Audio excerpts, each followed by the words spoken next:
Bonjour à toutes et à tous. Le temps que mon collègue installe le matériel, je vais présenter en 2-3 mots le laboratoire pour ceux qui ne nous connaissent pas. Donc, moi, comme l'a dit, je suis maître de conférence au L3I, donc laboratoire d'informatique sur l'université de La Rochelle. Euh, Historiquement, on a toujours travaillé, enfin quasiment toujours depuis une vingtaine d'années, sur le document. Euh, Tout d'abord sur les traitements de documents pour améliorer les documents qui viennent d'être numérisés, travailler sur la numérisation, sur le post-traitement, l'OCR et l'extraction d'informations. Et depuis quelques années, on travaille toujours sur le document, mais notamment sur la détection de la fraude, par exemple, des choses qui sont un peu plus sensibles à la détection de la fraude, et donc sur l'authentification. Les travaux qui vont vous être présentés là sont parfaitement corrélés à ce dont on vient de discuter, puisque c'est avec un partenaire industriel que ces travaux ont été menés sur l'authentification faciale. Ces travaux en fait sont intégrés en démonstration dans France Connect, dont on vient de parler. Je vais laisser donc la parole à Zhuang, qui est postdoctorant, ingénieur de recherche au laboratoire et qui va présenter donc ses travaux sur la reconnaissance faciale. Je sais pas si Oui, oui. Ok, merci Nicolas. Bonjour à tous. Je suis Zhu Ming. Maintenant, je suis ingénieur de chinois. Oh non, non, ingénieur de recherche. Oui, je suis en chinois, oui. Et puis, aujourd'hui, je voudrais présenter notre travaux sur le sujet de l'authentification par la reconnaissance faciale. Ok. Notre objectif est de permettre la signature électronique avec notre smartphone par la reconnaissance faciale. Spécifiquement, par exemple, euh, on peut d'abord prendre une photo de notre pièce d'identité et puis le smartphone, il peut scanner ou extraire les infos nécessaires, par exemple le visage de titulaire ou les infos personnelles. Et ensuite, on peut continuer, prendre photo, prendre un selfie. Et puis comme ça, on a deux photos de notre image, de notre visage. Et puis à la fin, le smartphone, il va comparer les deux photos obtenues par les étapes précédentes. Si c'est la même personne, le smartphone, il pense que c'est la bonne personne. Donc, il permet de générer une signature électronique. OK. On va voir comment on peut réaliser ça, enfin, techniquement. Ça, c'est un protocole d'un système pour l'authentification du visage. D'abord, normalement, on a trois étapes. Première étape, c'est la détection du visage. Oui, c'est normal. Et puis, avec les visages détectés, on fait la reconnaissance ou on fait la vérification du visage. Et à la fin, c'est très important, maintenant, c'est la détection de la présence réelle. Ça, c'est pour le contrôle anti-fraude.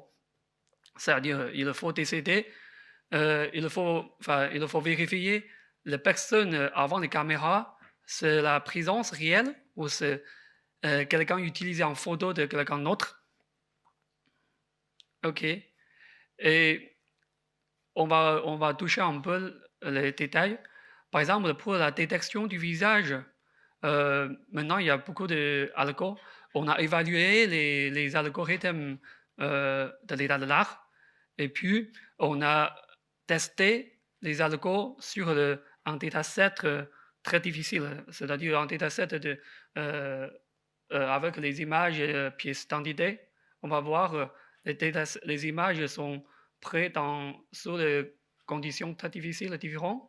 Par exemple, la première condition, c'est avec le fond complexe. Et deuxième, c'est la condition avec la main bougeant. Et le troisième, c'est la pièce d'identité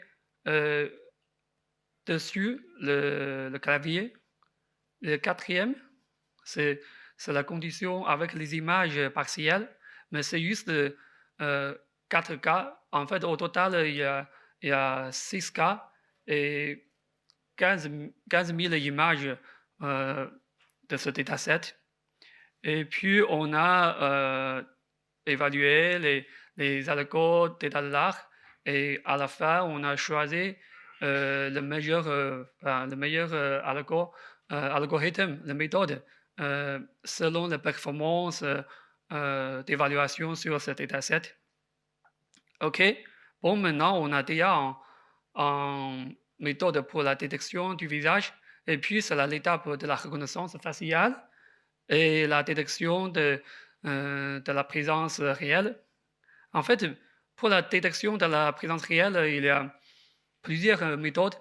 Par exemple, on peut d'abord, par exemple, on peut détecter, par exemple, le mouvement de la tête de l'individuel avant la caméra, ou quand même, on peut détecter, par exemple, le clignotement des yeux. Et puis, quand même, on peut détecter, par exemple, les différences des images réelles ou des images de l'écran. Parce que les images écran, normalement, ils ont le reflet. Donc, par rapport à la texture entre les deux genres des images, ils sont différents. Et puis, quand même, on peut détecter, on peut réaliser le contrôle par un mécanisme qui s'appelle challenge réponse, c'est-à-dire le système, il peut demander l'individuel avant la caméra faire quelque chose, et si la personne il peut répondre correctement, on pense que c'est la bonne personne, c'est la présence réelle. Et puis à la fin, quand même, on peut détecter la présence réelle par le 3D, la méthode 3D. C'est-à-dire, si on montre, imaginez si on montre en photo ou en écran avec la caméra, ces images c'est toujours 2D. Donc, si c'est la présence réelle, c'est toujours 3D. OK. Mais ici, en considération de la faisabilité et la sécurité, par exemple, la détection de la 3D, c'est bien. Quand même, en fait, actuellement, ça, c'est la solution adaptée par l'iPhone X. Mais le problème, c'est qu'il a besoin des capteurs un peu plus avancés. Par exemple, les capteurs de profond, les capteurs de projecteurs.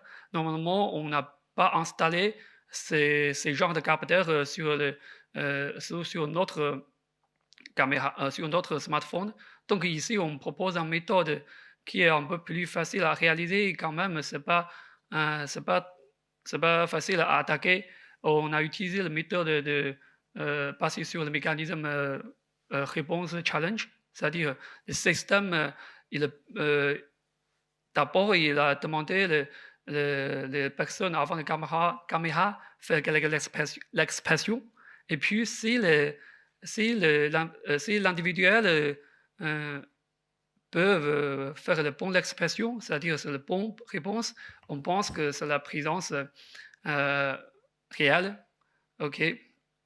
Donc, cette technologie, en tout cas, cette technologie se base sur la reconnaissance du visage et la reconnaissance des expressions faciales. Mais OK, maintenant, on a toutes les 3 fonctions nécessaires sont prêtes. Normalement, le système classique, comment il a réalisé? Il a réalisé dans l'ordre séquentiel, l'un par l'un comme ça. Mais ce système-là, il est en risque d'attaquer entre les différentes étapes. Par exemple, il peut attaquer le système entre les étapes de la vérification du visage et la détection de présence réelle. Par exemple, imaginez si quelqu'un utilise une photo de titulaire pour passer la deuxième étape, c'est-à-dire à ce moment-là, le système, il va penser, la photo, c'est la vraie personne. Et puis, après la vérification du visage, la personne, il peut présenter physiquement avant la caméra pour tomber la troisième étape, c'est-à-dire si le système demandait de faire l'expression, mais il peut faire l'expression parce qu'à ce moment-là, le système il non plus identifié son identifié, son comment on dit ça, son identité. OK. Donc, actuellement ici, on propose l'architecture qui peut faire la vérification, la reconnaissance du visage et la détection de la présence réelle parallèlement. C'est-à-dire, les deux troisième étape, on les fait en même temps. OK. C'est juste pour montrer un peu toutes les fonctions ou toutes les méthodes sont réalisées par l'intelligence artificielle, c'est basé sur le réseau neurones. Et notre méthode, quand même, on a évalué notre méthode. Et notre méthode sont arrivées l'état de l'art sur le dataset public ou le benchmark public. OK, maintenant on peut voir en démonstration de notre algorithme.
Et puis ça, sauf ça, notre labo, quand même, on travaille quelques projets autour de cette technologie, c'est-à-dire la technologie de l'intelligence artificielle.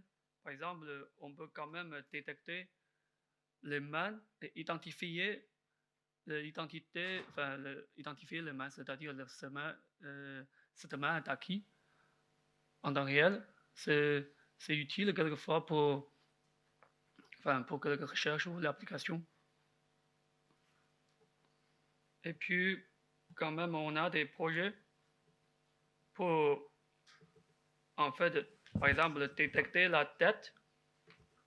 Ça, c'est quand même très utile. Ça, il peut comme être utilisé pour compter automatiquement le nombre de personnes, par exemple, dans le métro ou dans le car, quelque chose comme ça. Ok, merci pour votre temps. Eh ben, écoute, bravo pour tout ça et un bel exemple d'application. Ouais. Félicitations. Merci.